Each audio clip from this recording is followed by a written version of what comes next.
This is your good news from the zoos, July 2024. Construction of the new Asian elephant habitat at Werribee Open Range Zoo has officially reached the halfway mark, with the Ellies trumpeting the milestone ahead of the big move later this year. The new upsized home for the herd is pretty sweet. It includes 7 different yards spanning 21 hectares, a visitor walking trail and 2 mega pools, while 2 9-metre tall heated barns will be filled with giant sand pits, perfect for creating comfy sleeping moulds. To give you an idea of just how gigantic this expansion is, it's the equivalent of the size of 5 MCG stadiums or the entire Melbourne Zoo. It's also creating more than 100 local construction jobs in the process. The elephant habitat is expected to open to visitors early 2025. Outside the zoo walls, there was a species release of epic proportions.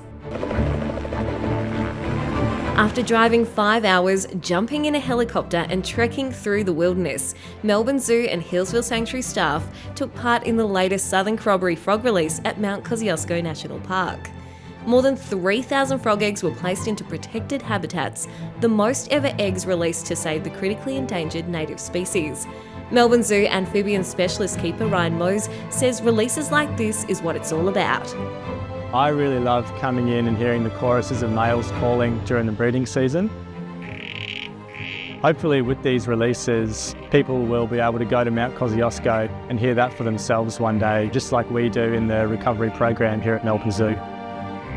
The Southern Corroboree Frog Recovery Program is a joint effort between Melbourne Zoo, Healesville Sanctuary and Taronga Conservation Society Australia. All 3 properties have breeding facilities to bolster numbers of this iconic yellow and black frog. Meanwhile, back at Werribee Open Range Zoo, love is in the air, with a newbie moving onto the savannah that will fill your heart with all the feels. Introducing this young waterbuck, Naziza. No.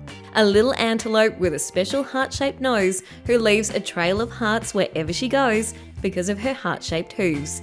Keeper Sophie Gray said this little one is quickly becoming a darling of the savannah and has a tip for what to look out for. So if you're looking to find them here on the lower savannah, basically what you want to look for is a heart-shaped nose, heart-shaped footprints, and if they turn around, you'll be able to see a heart-shaped bum.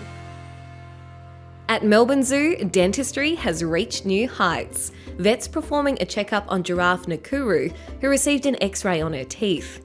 Luke Hausler says the keepers have been training for this moment for months, so it was stress-free and she could participate in her own healthcare.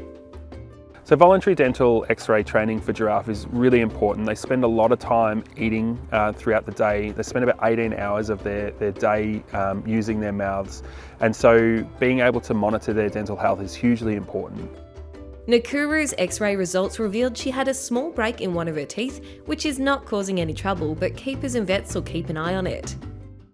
And if this cold snap has you feeling like you want to dive under the doona and hibernate, well, you're not alone. The native animals at Healesville Sanctuary have been doing just that. Precious mountain pygmy possums are tucked away in moss nests for the next few months and will drop half their body weight before they wake up in spring to breed and eat bogong moths. While the southern corroboree frogs and Guthica skinks are hunkering down in their burrows as temps cool in their climate-controlled habitats. There are different types of words to describe different types of hibernation. So brumation is one that is often used for amphibians and reptiles. Torpor is one that's often used for possum species and other animals like echidnas, feathertail gliders as well. But the good news, we're officially past the winter solstice, which means brighter days are on the way. And that's all the good news from the zoos. To stay up to date with everything animals, subscribe to our YouTube channel.